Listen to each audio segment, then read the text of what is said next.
The 2025 International Colloquium Series Europe is sponsored by Union Theological Seminary in the City of New York, the Episcopal Diocese of California, King's College London, Regent's Park College, University of Oxford, the Center for Black Theology at Regent's Park College, Oxford, the Protestant Theological Institute of Paris, and in partnership with the Cathedral Church of the Holy Trinity, the American Cathedral in Paris.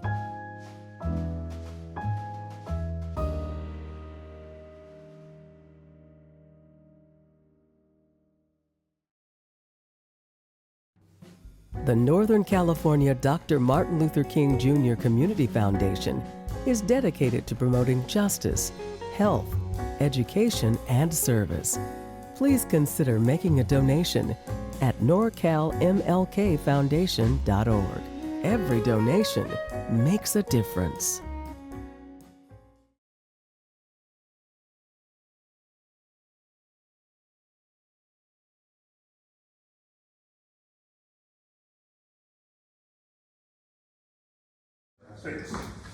Our first speaker is Reverend Dr. Andrea C. White. She is the Associate Professor of Theology and Culture at Union Theological Seminary. That's the great home where the great Professor James Cohen was for most of his professional life. Her teaching and research is a nexus between womanist theology, black critical theory, and phenomenology. She's worked on two book projects, Fishers of Hope and Scandal of Flesh, Black Women's Bodies and God and Politics. Dr. White serves as faculty chair of the Columbia University Senate Commission on Diversity.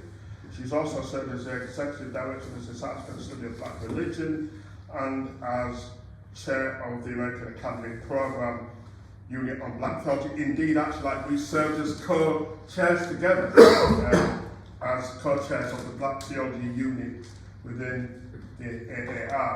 And I don't know if you remember, but on our watch, it was a period when the group had to reapply for its continued presence. And I remember having this long conversation with Andrea. I said, Andrea, I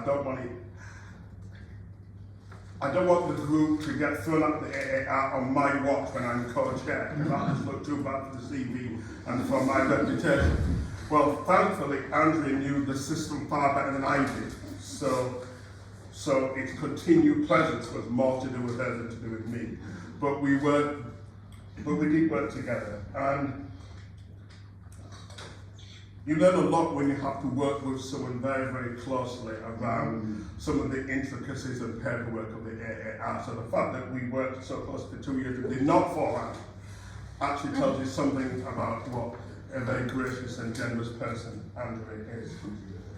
She holds a PhD from the University of Chicago Divinity School and an MDiv with concentration on philosophy of religion from Yale Divinity School and a BA honours in philosophy from Oberlin College and the Conservatory, where she also studied violin. I did not know that. Studied violin.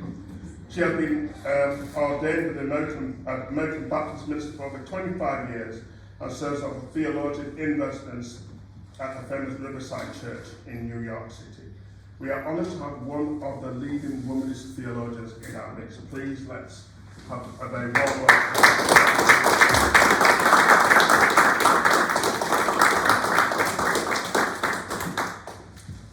Thank you for that warm introduction, telling all kinds of lies in this space today.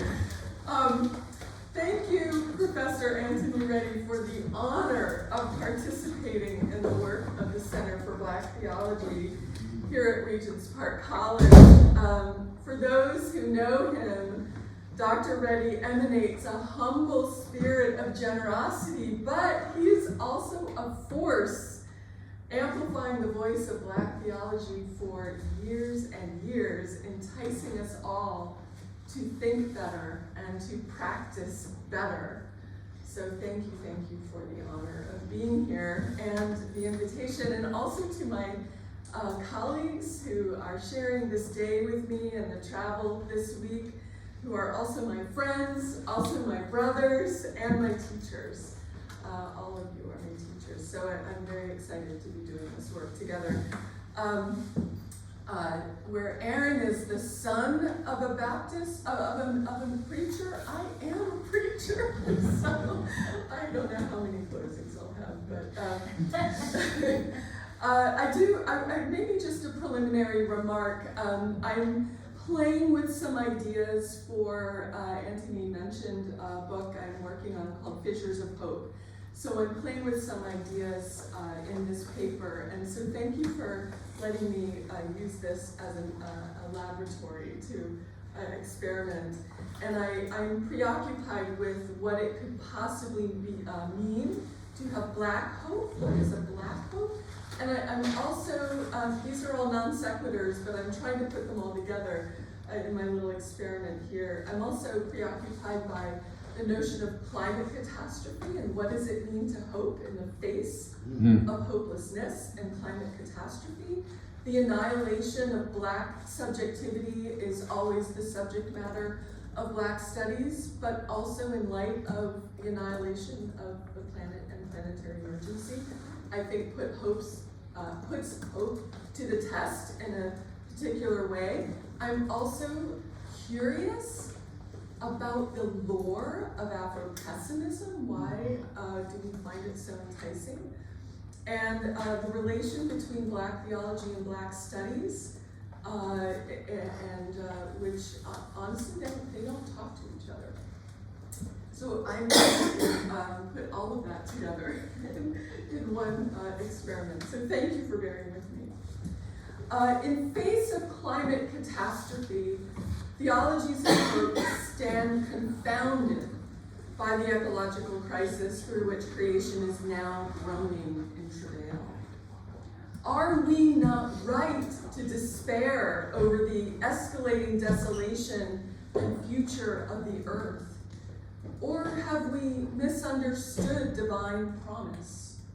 Even the psalmist declares that God turns rivers into a desert, springs of water into thirsty ground, a fruitful land into a salty waste.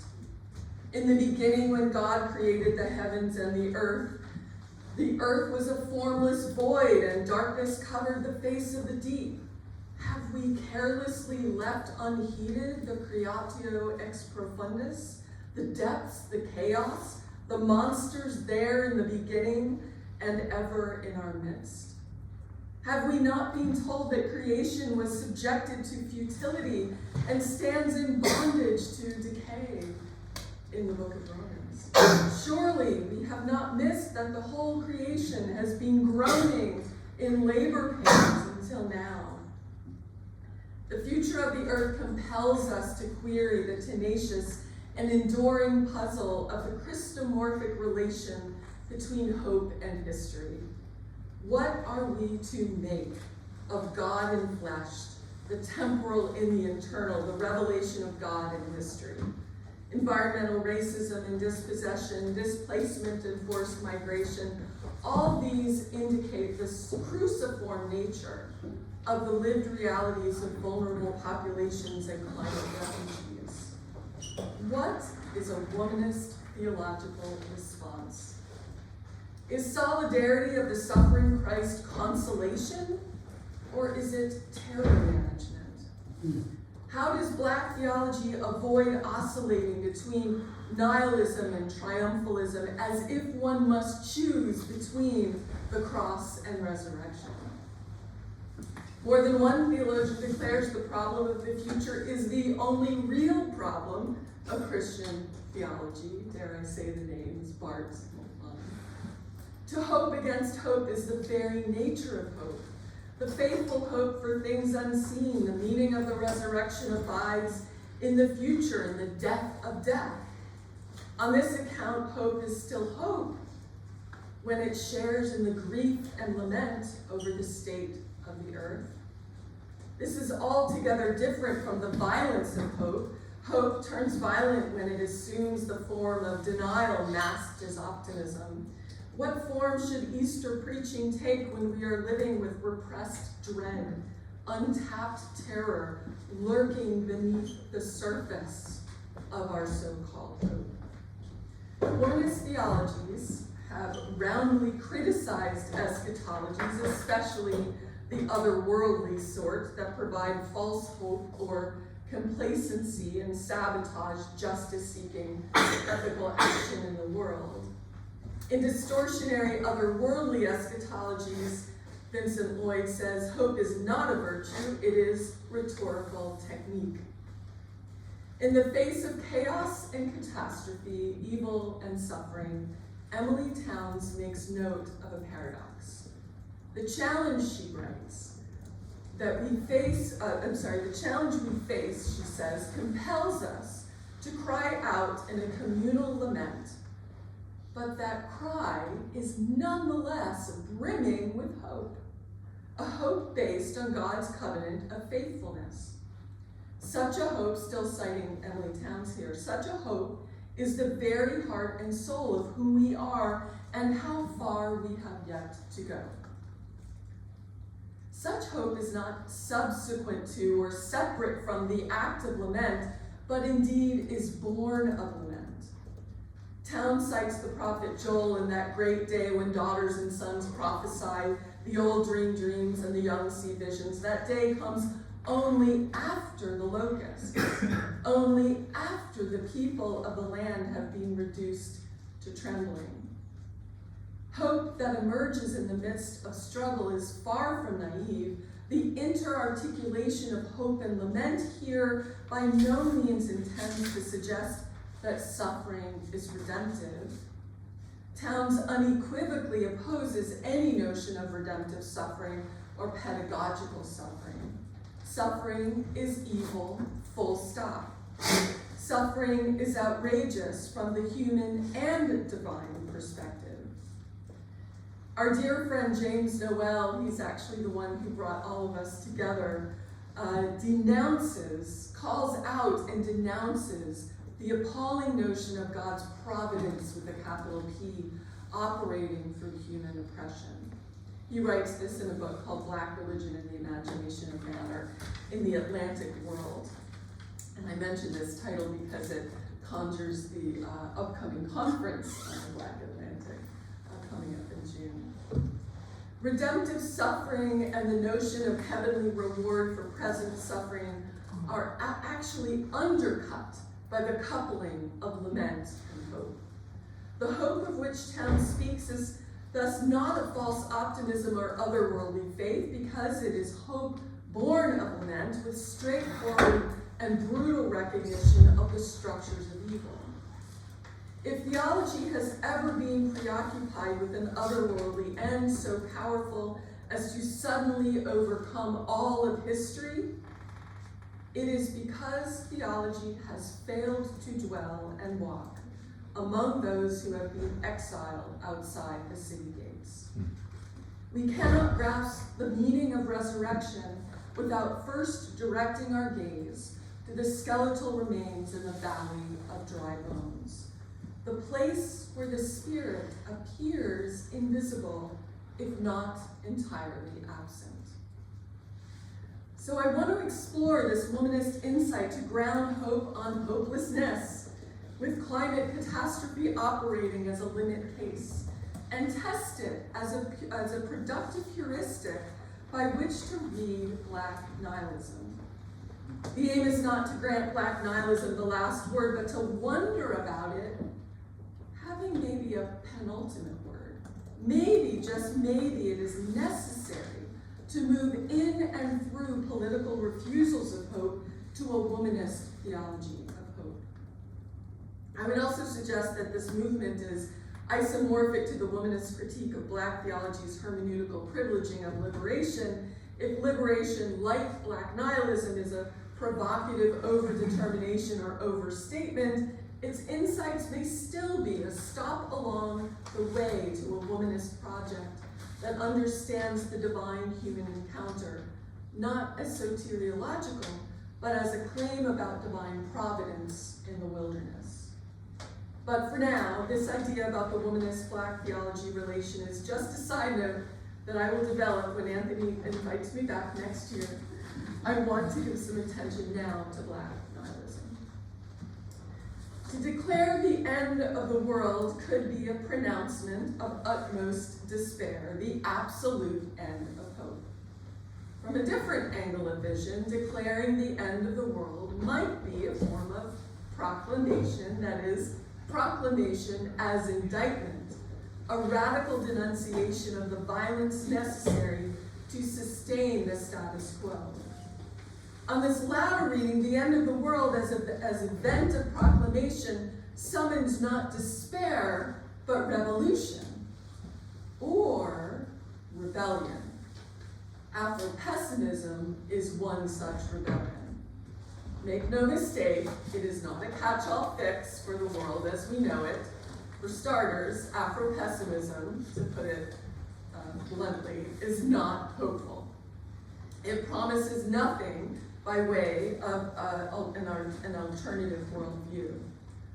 Frank B. Wilderson warns, quote, Afro-pessimism is not animated by a reformist desire to end discriminatory practices in the world. It is animated by an understanding that the world itself is unethical and needs to be undone.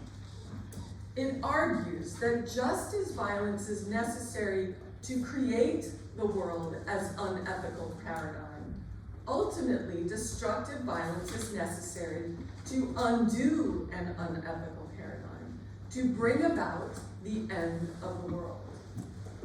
Unlike conventional Marxist critique that aims to destroy a capitalist political economy in order to bring into being a new political form, the idealist promise of liberation on the other side of capitalism, Afro-pessimism is not an emancipatory project. It interrogates the Western project of modernity that is the human with a capital H, or following Sylvia Wynter, man with a capital M, and the scaffold that holds it all together. Where the ideal human signifies property, possession, accumulation, whiteness, settlement, freedom, law, and progress, Blackness, of course, is figured as enslavement, excess, dispossession, and instability. Black being is positioned at the threshold of the human. To be Black is to operate at the lowest levels of existence. Blackness signifies the nothing or the black hole at the center of existence. This abyss is the source of terror and dread, which renders Black being ontological terror, as Calvin Warren puts it. Afro-pessimism therefore challenges any belief in the possibilities of political agency and in the revolutionary promise of hope. Black politics should in fact divest critically from the rhetoric of hope. It should abandon political hope. For Calvin Warren, the politics of hope is not a way out, but another way in. It is hope in historical progress that strives for the impossible object of a political fantasy. It is a cruel optimism for Blacks who are rendered dupes in a social order where promises of freedom and justice are always beyond reach. A politics of hope escapes temporality and retreats to the not yet. Warren names this the trick of the indefinite future. What is called for, he maintains, is the death of hope. Afro-pessimism's hopelessness arises from the impossibility of transformative political action under total conditions of anti-Black violence. We must lose hope in the efficacy of the political, especially following the hegemonic political tradition where struggle is presented as a spiritual virtue. Wilderson asks, where is the sanity in knowing that your death makes the world a decent place to live, that redemption dances on your grave? No Black liberation theology appears possible here. How then does one hope while living in a reality utterly defined by the deification of anti-Blackness? Afro-pessimism raises for me at least two curiosities.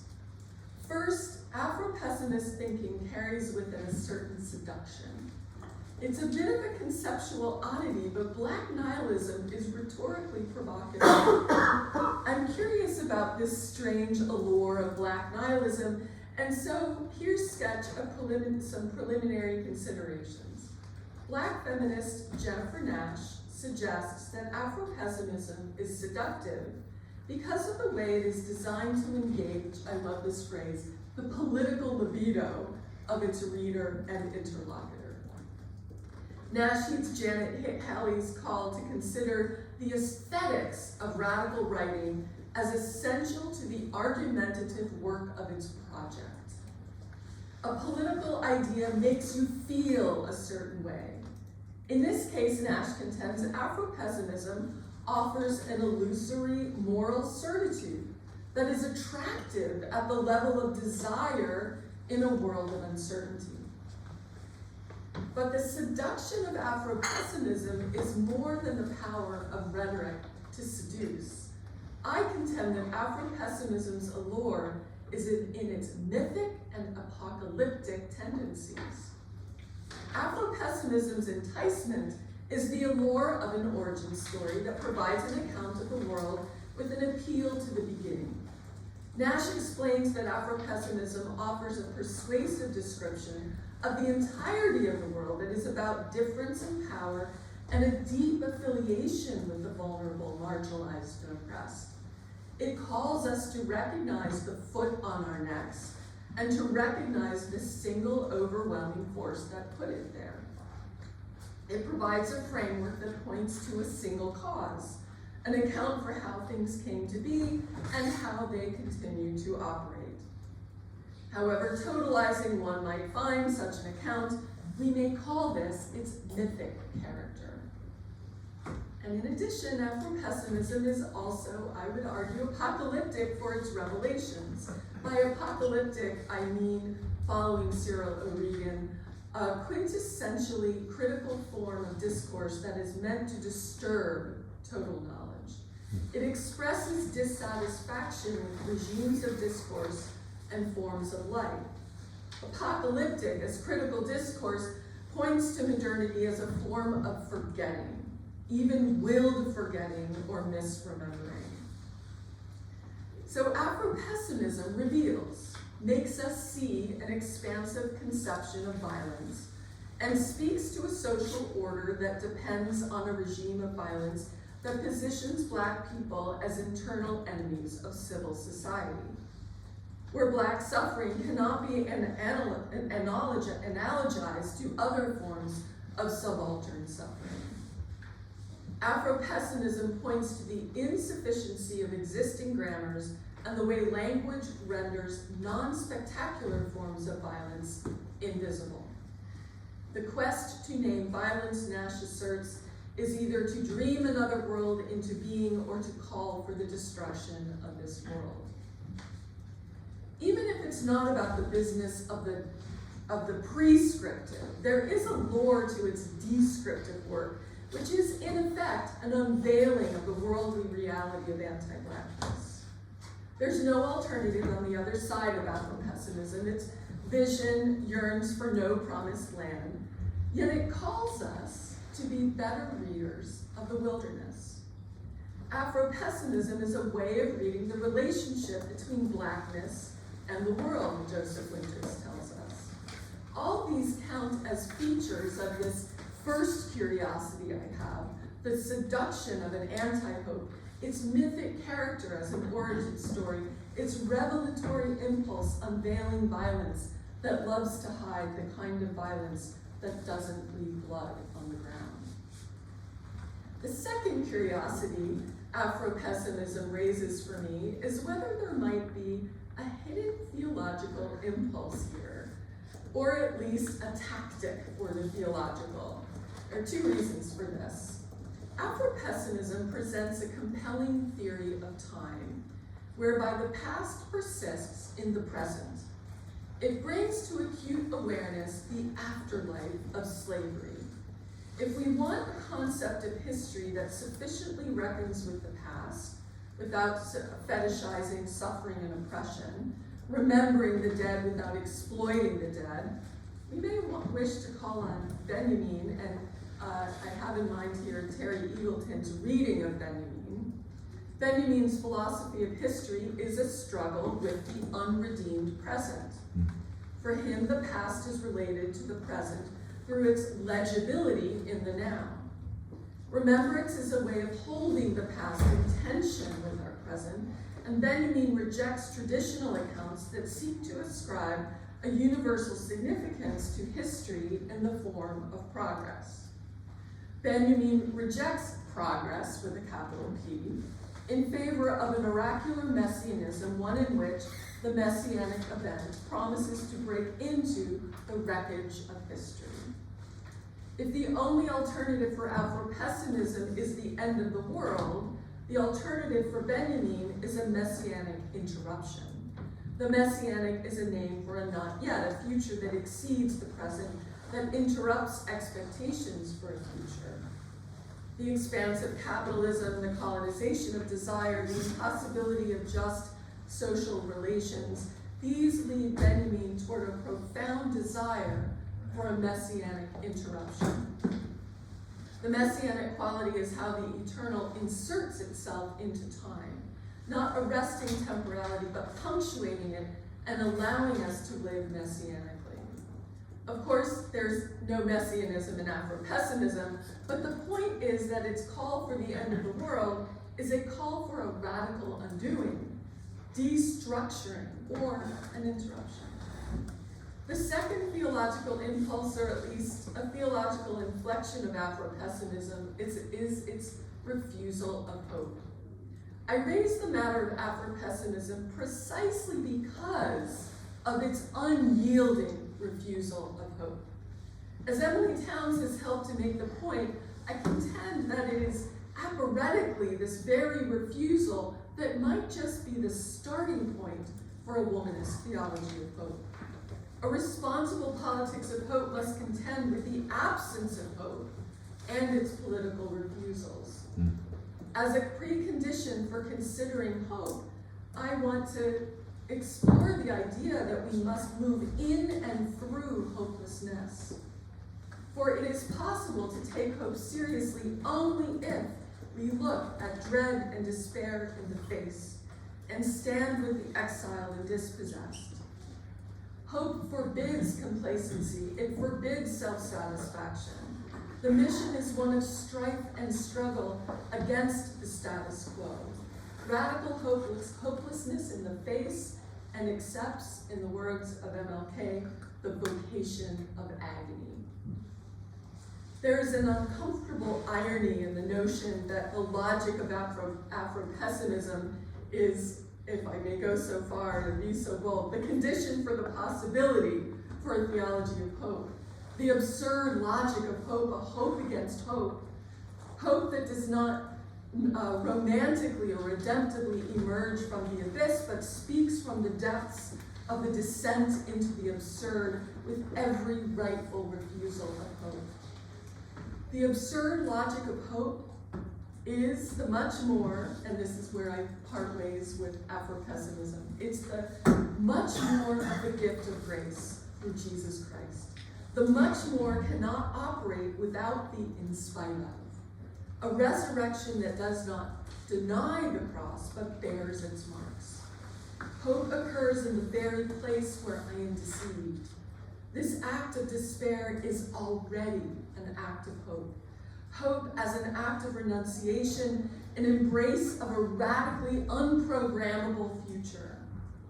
Maybe this is what Alice Walker meant, this phrase that cannot get out of my brain when she says that a womanist loves struggle.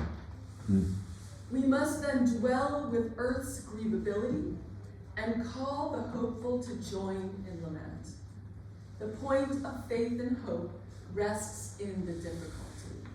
Black life is pried open by the coming of the other, by the risen Christ coming from beyond the horizon of foreseeability. Resurrection hope therefore demands renunciation and welcomes lament. How then may Black and womanist theologies lay bare the grievability of the earth? Only when the hope of God is born of lament. Only then may the climate catastrophe we inevitably and imminently face become hope's ultimate refusal. Thank you.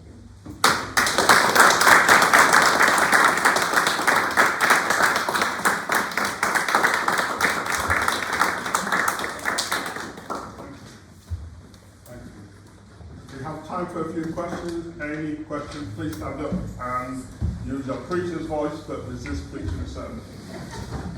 Okay, thank you so very much for such an engaging and illuminating talk. I wanted to ask about your earlier criticism of some kinds of doctrines of providence or ideas of providence. I was going to ask earlier on how you might put together a different kind of doctrine of providence, understanding of providence through what you said about lament. Yeah. And then I wondered if that's what you were doing at the end with your description of food. And particularly at the very, very end, you spoke about a resurrection that still contains the marks of the cross. Yeah. I mean, is that an articulation of an alternative doctrine of providence? And if it is, how would you compare, contrast it with the one you were criticizing earlier on? Oh, thank you for this question. I love this question because it gives me a chance to say many compelling things about how I read some of Dolores Williams. And some of you have heard me make this point before, so this is, I'm repeating myself here, but the first point I'll say is that when I cited James Noel's critique of providence, he was critiquing the notion of redemptive suffering and the way that oppression is twisted into a providence in stories of redemptive suffering. Womanist theology critiques redemptive suffering and the ways in which Black women's surrogacy, suffering, and servanthood gets sacralized and sanctified, and critiques of atonement theory make the case. And so when Dolores Williams, one of the mothers of womanist theology, when she uses Hagar, I call Hagar the patron saint of womanist thought and womanist theology, when she talks about the human divine encounter with Hagar and God in the wilderness, I hear it as often critiques of atonement theory get read as offering some other form of soteriology. I would argue that I don't think Dolores Williams is giving us a soteriology. I think she's giving us a doctrine of providence, which is to say she's talking about the God-world relation made manifest in the divine human encounter, where Hagar is not saved. She remains a slave. She remains in the wilderness. She remains exiled, and yet she is in encounter. We spoke yesterday about the art of encounter. It's a phrase she uses. She is an encounter with God, which is, I think, also a manifestation not just of God's revelation, but providential care, where then she goes on to talk about survival and quality of life.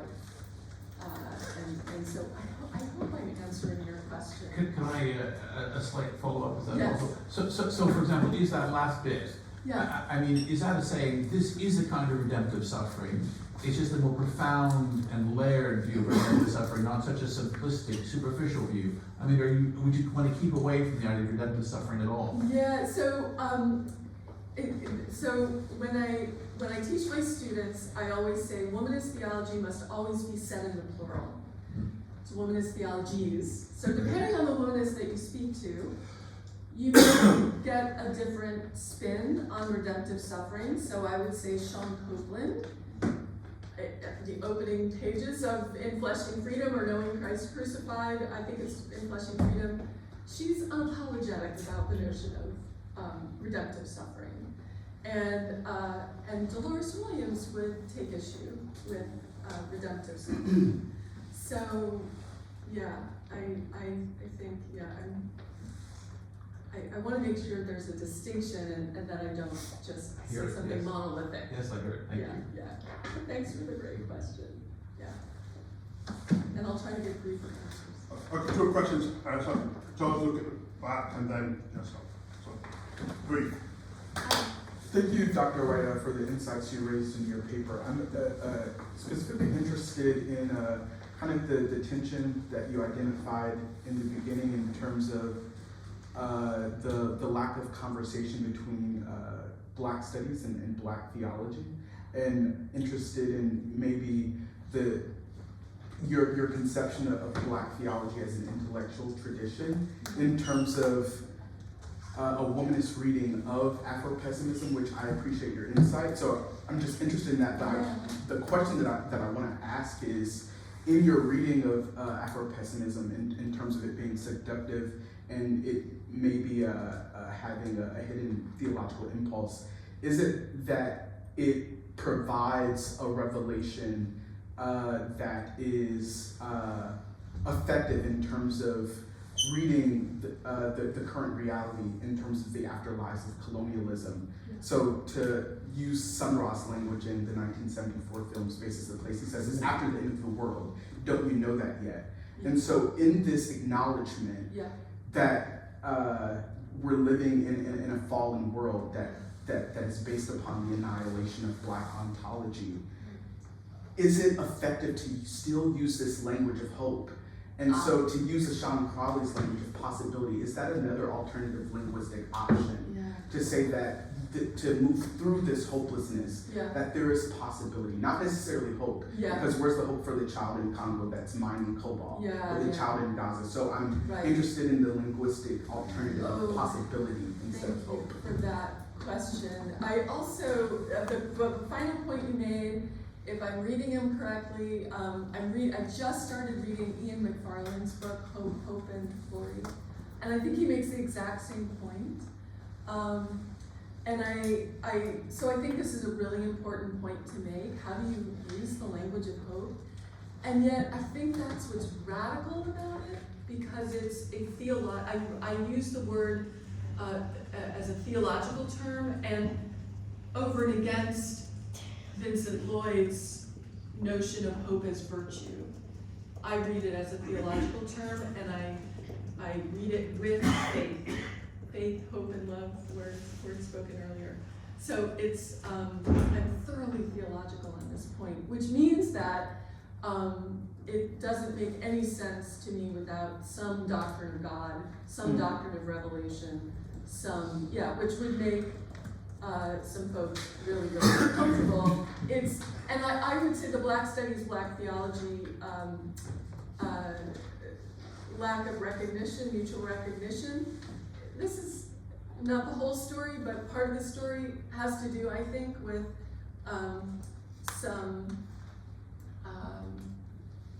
the politics of the academy and legitimate questions of legitimacy of place. And then it doesn't help you to invoke religion if you're trying to make a place for yourself as a Black Studies scholar. So there are the orphans of the orphans, right? If orphans can have orphans. This is a much better dealt with by my colleague Yosef Surratt. So I defer to him and his expertise. I'm sorry, my answers were so long.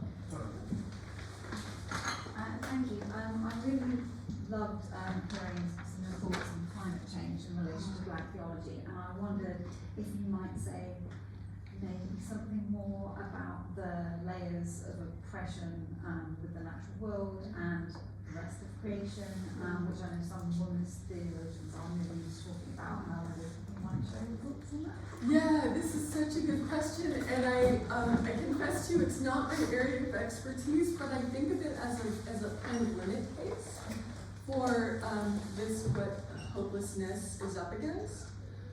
So I use it without any expertise, but I wonder if you have Melanie Harris in mind and eco-womanism. Yeah, and I think there are other ways in. I'm also compelled by Lisa Sedaris makes this point that sometimes we unhelpfully graft an ethic on nature, that when nature doesn't work with an ethic, and so we moralize in a way that's actually unhelpful. It's our anthropocentric way of being in the world. right? That we don't even know how to talk about environmental racism without the Anthropocene and anthropocentric. And Axel Carrara is an excellent resource if you haven't read her. I find her critique compelling. Yeah. Okay. Yeah, just a very quick question. I have to pause as chair's privilege. I'm interested in this dialectical tension between, I guess, that the way in which womanist theology would give agency to the lived realities of our mothers and grandmothers and forebears, and then juxtapose that with the writing that's coming out of Afro-pessimism, which is not to disregard or to make any pejorative comments on that. But when I think about how ordinary black women keep going, I don't see Afro-pessimism being the kind of thing that gets them out of bed in the morning. Yeah.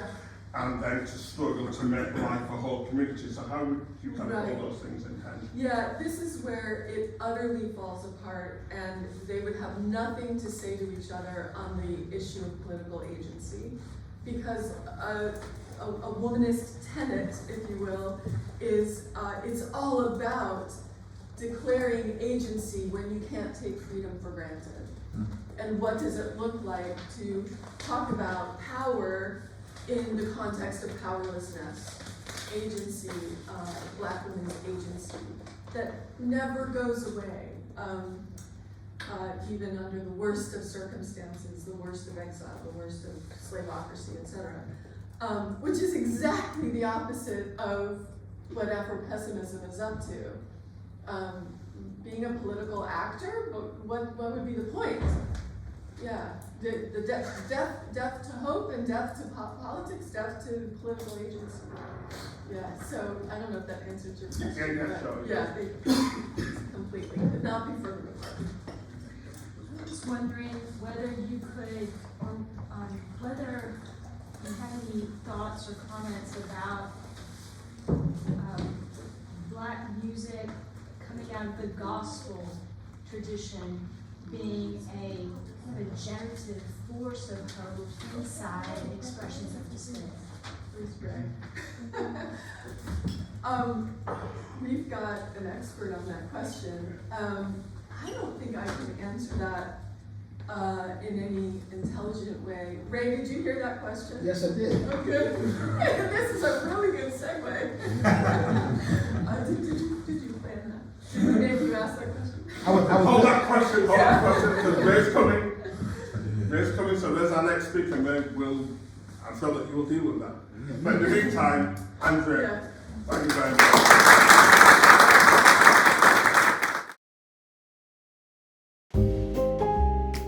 The International Colloquium Series, confronting global issues with moral clarity and intellectual depth.